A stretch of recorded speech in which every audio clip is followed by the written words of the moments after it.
My name is Clara Jennings, and everything I own, everything I've built, came from a stubborn refusal to quit. When people look at Jennings' atelier, they see a bright, airy boutique on a busy corner in downtown Seattle, soft jazz playing through hidden speakers, rows of handmade garments that smell faintly of lavender and wool, the scent of success. But I see the sleepless nights, the ramen dinners, the fear of overdraft notices. I see the 6 years it took to make this dream more than a fantasy. The truth is, I wasn't born into money. I was born into effort. My parents, Eleanor and Mark Jennings, owned a small lumber yard on the edge of town. It wasn't glamorous, but it was honest work. And they raised me and my younger sister Maya to believe in earning everything you have. Maya was the free spirit. Soft laughter, messy curls, always running late, but impossible to stay mad at. I was the planner, the list maker, the one who couldn't rest until every detail fit perfectly into its place. When our parents died 3 years ago in a winter highway crash, the world split open. The lumberyard sold, the estate divided, and each of us received $80,000, the last tangible piece of our family. I poured mine into my business without hesitation. Maya, though, met someone. His name was Ethan Cross, and even saying it now leaves a bitter taste in my mouth. Ethan was all charm and confidence, with a smile that said he'd never heard the word no in his life. He swept Maya off her feet in a matter of weeks, spinning stories about real estate deals and investment opportunities, convincing her she was destined for more than just surviving. She believed him because she wanted to, because she needed to believe in something after losing our parents. I tried to warn her. "Be careful," I'd said, watching the way he gripped her waist a little too tightly, the way his eyes flickered with irritation when she spoke too long. But she just laughed. "He's ambitious, Clara. You of all people should respect that." I did, until ambition turned into manipulation. By the summer of last year, Jennings' atelier was thriving. I'd paid off my first business loan, hired 2 employees, and was finalizing the lease for a second location. A dream I'd once scribbled in my notebook during coffee breaks at the department store I used to hate. The expansion fund sat in a separate account, $250,000 saved dollar by dollar, deal by deal. That's when Maya called.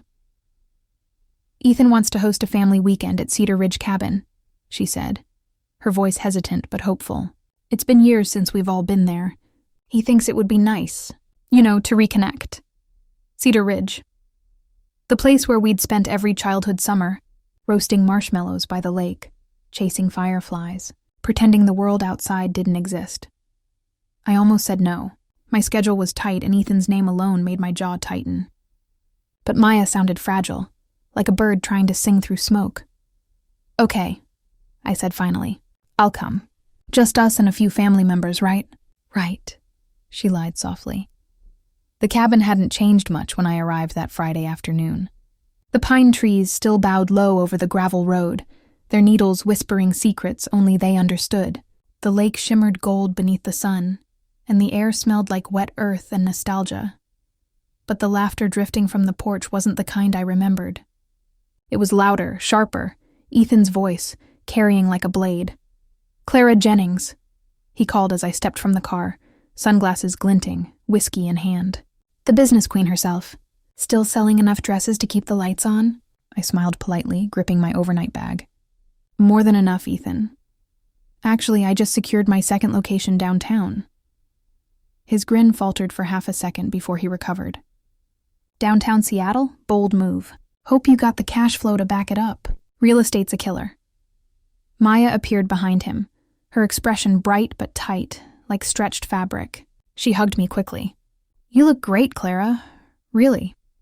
Her eyes darted to Ethan, as if checking whether she was allowed to compliment me. Dinner that night was a performance. Ethan held court at the table, bragging about market flips and 6-figure wins, dropping financial jargon like breadcrumbs for admiration. Maya laughed at all the right places, though her hands stayed clasped tightly in her lap. I stayed quiet, watching. Later, I went upstairs to my old room. Same creaky floorboards, same faded quilt. My laptop sat on the desk where I'd left it after checking emails earlier, Or so I thought. Something felt wrong. The screen was slightly tilted, and the power cord had been plugged into a different port. Subtle but off. I froze. Then my phone buzzed. Security alert. New login attempt detected. 10:37 p.m. Device, Windows PC. Location, Cedar Ridge. Heaven, my stomach dropped. I checked my laptop. Browser history cleared, cache wiped. Whoever it was, they knew what they were doing. I spent the next hour changing passwords, enabling two-factor authentication, encrypting files, every digital wall I could build. But I didn't sleep. Morning came too bright, too loud. Birds chirped like they hadn't just witnessed a crime. I stumbled downstairs, eyes burning, and found Maya at the stove flipping pancakes. Rough night? She asked gently. Yeah, I said, forcing a smile. Just work stress. Before I could sit, my phone rang. My business partner, Julian, his voice frantic. Clara, what happened? The vendor payments bounced. The account's empty. What? My throat went dry. 250,000. Gone. Every cent. I nearly dropped the phone. That's impossible. It's not a glitch. I checked the ledger. All transfers occurred last night. Multiple small withdrawals, then one large transfer to an offshore account. The system shows it came from your login. I stared at the screen, the kitchen spinning around me. Send me the timestamps, I whispered. He did. The first transfer, 10:42 p.m. The last, 3:57 a.m., right after that login alert. I turned slowly. Ethan sat at the table, sipping coffee, scrolling his phone. When our eyes met, his smirk was almost imperceptible. But it was there. I walked into the living room, voice trembling but loud enough for everyone to hear. My business account's been drained. $250,000. Gone overnight, chairs scraped. My Aunt Rose gasped. Maya froze, spatula still in hand. Ethan didn't even blink. Have you called your bank? Aunt Rose asked. I did, I said, putting the call on speaker. The bank rep's voice was calm, rehearsed. Yes, Ms. Jennings. Several transfers occurred between 10:42 p.m. and 3:57 a.m. from a recognized device located at Cedar Ridge Cabin. Your password and security questions were entered correctly. The room fell silent. Recognized device. Location confirmed. Someone in this house. Ethan leaned back in his chair, stretching lazily. You sure your partner didn't make a mistake? Maybe a vendor mix-up? I glared. Show me your bank statements, Ethan. You love talking about money. Let's see it.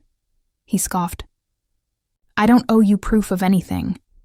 Then why are you so defensive? I shot back, his jaw tightened. Because you're throwing around accusations without evidence. Then tell me why my laptop was tampered with last night, I said, stepping closer. Why there was a login attempt from this cabin at the exact same time the transfers happened. Maya's face drained of color. Ethan, did you? He cut her off sharply. Don't. Then he turned to me, eyes cold. You think I'd steal from you? We needed it more than you. The words landed like a slap. Aunt Rose gasped. Maya's hands trembled. I didn't move. You just admitted it, I said quietly. Ethan stood, looming over me. You can't prove anything, can I? I lifted my phone, showing him the app. I installed tracking software after my store was targeted last year. It takes photos during login attempts and records keystrokes. For the first time, his smirk faltered. I stepped back. Seattle Cybercrime Unit has a live feed. I reported the alert last night. Ethan's eyes widened. You, what? And then the sound came. A heavy bang on the door. Seattle police. Open up! The room exploded in motion. 2 uniformed officers burst in, followed by a plainclothes detective flashing her badge. Clara Jennings? I nodded numbly. I'm Detective Leona Harmon, Seattle PD. We received a fraud alert tied to your business accounts. Our system traced multiple transfers to an offshore account belonging to... She turned toward Ethan. Ethan Cross. Maya gasped. Ethan stepped back, sputtering. This is a misunderstanding. Detective Harmon raised an eyebrow. We have video evidence, IP traces, and your face captured during the login attempt. Ethan's mouth opened, but no sound came. When they cuffed him, he shouted at Maya, voice venomous. You think you're safe? You'll be nothing without me. But Maya didn't cry. She lifted her chin, eyes wet but steady. I was nothing with you. They took him away. The cabin was silent except for the hum of the refrigerator and the soft rustle of the lake breeze through the window. I sat down, exhausted. Detective Harmon turned to me. "You did everything right. With this level of documentation, the bank will recover most of your funds." She paused, offering a faint smile. "And you just put away a seasoned con artist." I nodded, numb, staring at the door where Ethan had stood moments ago. That night, Maya came to my room. She stood in the doorway, her eyes red. "Clara, I didn't know. I swear." "I believe you," I said softly. She sank into the chair, burying her face in her hands. "He said he'd double our savings. He said he was helping us build a future." "Ethan doesn't build," I murmured. "He takes." She looked up, tears streaking down her cheeks. "What now?" "Now," I said. "We rebuild.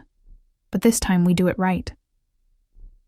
Outside, the lake shimmered under the moonlight, as calm as if nothing had happened. But I knew better. That night wasn't an ending. It was the beginning of something colder, sharper. Because while Ethan thought he'd stolen from me, he'd only given me something far more dangerous. A reason to destroy him completely. Clara didn't sleep that night. She lay on the couch, eyes fixed on the ceiling, her mind churning like an engine that wouldn't stop. The silence of Cedar Ridge Cabin was no longer peaceful. It was suffocating. The ticking clock on the mantel reminded her of every second slipping through her fingers. Seconds that had cost her everything. The next morning, Ethan was gone. Maya said he'd left early to meet a business contact. Clara didn't believe that for a second. She stayed calm, pretending to sip her coffee, her mind already assembling the fragments of evidence she'd seen on her laptop. The timestamp, the unusual transfers, the email verification. It was all there, like a crime scene waiting to be dusted for prints. After breakfast, she told Maya she was heading back to Seattle to check on the store's renovations. Her sister nodded absently, too drained from last night's argument to ask questions. Clara packed her bag, slid her laptop into its sleeve, and drove off. But instead of taking the main road, she turned down a side route leading toward town. She stopped at a small diner that doubled as the only place in Cedar Ridge with reliable Wi-Fi. Inside, the smell of bacon and burnt coffee wrapped around her like an old blanket. She ordered black coffee and opened her laptop, her fingers trembling slightly. The bank's portal loaded slowly, but when it did, the numbers hit her like a fist. The $250,000 fund she'd been saving for the new Jennings atelier was gone. The transfer trail was cleanly disguised, moving through 2 shell accounts before landing in a corporate account under the name Cross Consulting, Ethan's last name. She clenched her jaw. A part of her had expected it, but seeing it confirmed felt different. It wasn't just betrayal, it was arrogance. He hadn't even tried to hide. He believed she'd be too naive or too emotional to find out. He underestimated her, and that was his first mistake. She downloaded every document she could, every login attempt, every transaction confirmation. Then she opened her private security software, the one she'd installed months ago after a cyber attack nearly crippled her boutique's online sales. The software recorded every device access, every keystroke. It didn't take long. A video appeared in her archive, timestamped the night before. It showed Ethan sitting at her desk in the lake house office, typing quickly, the glow from the monitor casting blue shadows across his face. Her chest tightened. She pressed play again, slower this time. He'd used her fingerprint sensor, but she noticed something. He'd covered his finger with a thin silicone patch. He'd come prepared. That meant he'd planned this for weeks, maybe months. When she looked closer, she saw something else. A reflection in the window behind him. A figure. Maya, standing in the hallway, watching. Clara froze. Was her sister complicit? Or just confused? The image was blurry, but she couldn't deny what she saw. She sat there for an hour, staring at the screen, the weight of what she knew pressing down on her. When the waitress came by for the 3rd time, Clara forced a smile and paid her bill. She left with her laptop bag slung across her shoulder, her plan already forming. That evening, she drove back to Seattle and stopped by her friend Noah's apartment. He was an IT consultant, and more importantly, someone she trusted. He'd helped her set up her first website and later her store's entire e-commerce backend. When he opened the door, still wearing his hoodie and surrounded by wires and screens, he frowned at her expression. "Clara, what happened?" "I need your help," she said simply. "Someone stole from me." An hour later, Ethan Cross's entire digital footprint was sprawled across Noah's monitors. Transactions, emails, hidden accounts, and even encrypted messages between him and a private broker. It painted a picture of a man who had no loyalty, just ambition and greed. "He's good," Noah muttered, scrolling. "He used 3 VPN layers and ghost accounts." "But he slipped." "Where?" Clara asked. "Here." Noah pointed at the screen. "He accessed one of the shell accounts from the cabin's Wi-Fi." "That's your property. That means your router logs will show his device ID." Clara felt a surge of vindication. "So we can prove it's him." "More than that," Noah said, smirking. "We can bury him with evidence." Over the next few days, Clara built her case. She printed everything, organized it into folders, and made copies. Then, with a calm she didn't entirely feel, she called her lawyer. "Marina, I need to report corporate theft and identity fraud," she said. Marina Patel was sharp and relentless, a perfect match for what Clara needed. When they met the next morning, Marina reviewed the evidence and looked up slowly, her dark eyes gleaming. "This is airtight. He's not just facing theft. With this digital proof, we can push for aggravated fraud." Clara nodded. "I want it handled quietly for now. No public statements. Not yet. Why?" "Because I want him to think he's safe," she said. "I want him to believe he got away with it." Marina smiled faintly. "Revenge first, justice later?" "Exactly." 2 weeks passed. Clara went about her business as usual, pretending nothing was wrong. She met with contractors, approved color palettes for her second store, and even attended a networking gala in Seattle's downtown. Her calm facade fooled everyone, including Maya, who visited her a few times and acted oddly distant. When Maya finally confessed what she'd seen, it wasn't what Clara expected. "I saw Ethan on your laptop that night," Maya whispered, her hands shaking. "But he told me you'd asked him to move the funds temporarily. He said you were trying to avoid taxes. I didn't know what to believe." Clara's expression softened. "Maya, you should have told me. I was scared. He said if I interfered, I'd ruin everything. He's not the man I thought he was." Tears welled up in her eyes. Clara placed a hand over hers. "You can still make this right." The next morning, Maya testified in a sworn statement with Marina present. The case moved faster than Clara expected. Ethan was arrested at his office 2 days later, still smug and clueless until the officers read him his rights. When he saw Clara waiting in the lobby, he sneered. "You think this will stop me? You can't prove anything." Clara tilted her head slightly. "I already did." He was taken away in handcuffs. Later that night, Clara stood by the window of her apartment, staring at the city lights. The rain tapped softly against the glass, and for the first time in weeks, she felt something close to peace. But deep down, she knew it wasn't over. Ethan wasn't the type to accept defeat. There would be consequences. And if he wanted a war, she was ready. The news of Ethan's arrest spread quickly through Cedar Ridge and into Seattle's business circles. Everyone had an opinion, but Clara ignored the chatter. She wasn't interested in gossip. She wanted results. Marina handled the legal chaos, filing restraining orders and freezing the remaining assets in Ethan's fraudulent accounts. For a brief moment, Clara thought she could finally exhale. But peace didn't come. One rainy afternoon, she received an anonymous email. No subject line, no signature, just one sentence. "You think it's over?" Her stomach tightened. The sender's address was hidden behind multiple proxy servers, but the tone was familiar, arrogant, mocking, and unmistakably Ethan's. She forwarded it to Marina, who advised her to stay calm and not engage, but Clara knew him too well. He wouldn't stop at threats. He'd try to hurt her in other ways. 2 days later, a supplier called to inform her that Jennings Atelier's main shipment of designer fabrics had been canceled. Someone had impersonated her and sent an email terminating the order. The message included her digital signature. The same thing happened with her web hosting account, Her boutique's online store went offline overnight. It was like watching months of work unravel in real time. Clara sat in her office surrounded by chaos, employees panicking, phones ringing nonstop. She closed her laptop, stood up, and said quietly, "Everyone, take the rest of the day off." Once she was alone, she locked the door and called Noah. "He's still coming after me," she said. Noah's tone darkened. "He's doing it remotely, probably using devices from the correctional center. These guys always find ways. Can you trace him?" "I can do better," Noah said. "I can shut him out permanently." That night, Clara and Noah worked side by side in his dim apartment. Screens glowed in the dark, displaying lines of code and digital maps of network routes. They traced Ethan's signals through layers of fake domains and hidden servers.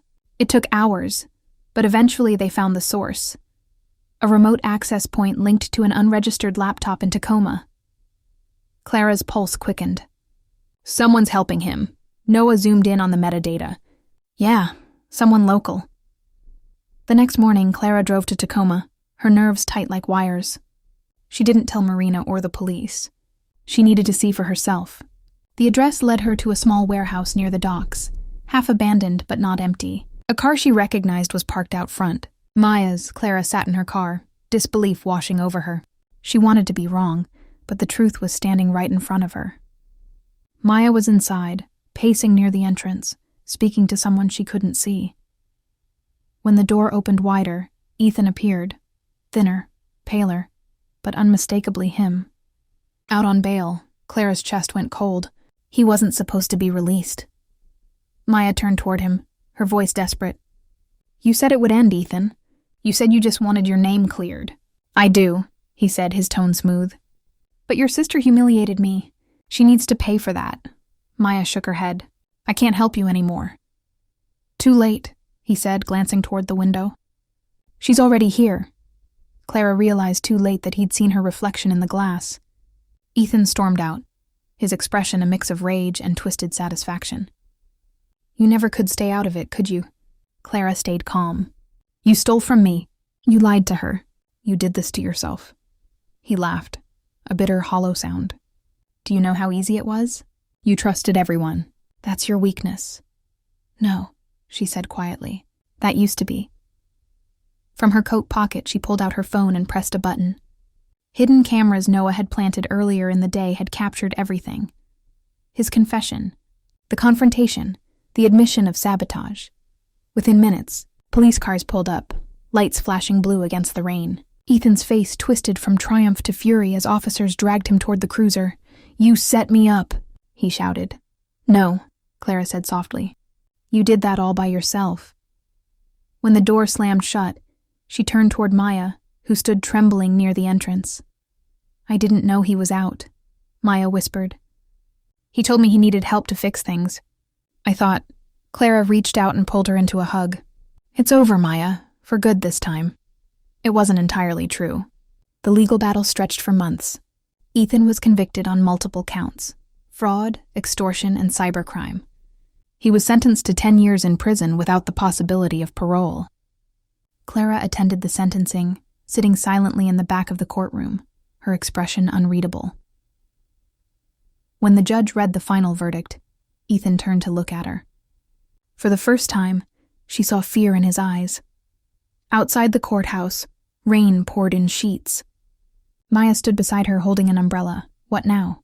Maya asked quietly. Clara smiled faintly. "Now we start over. The right way." Over the next year, Clara rebuilt everything. Jennings' atelier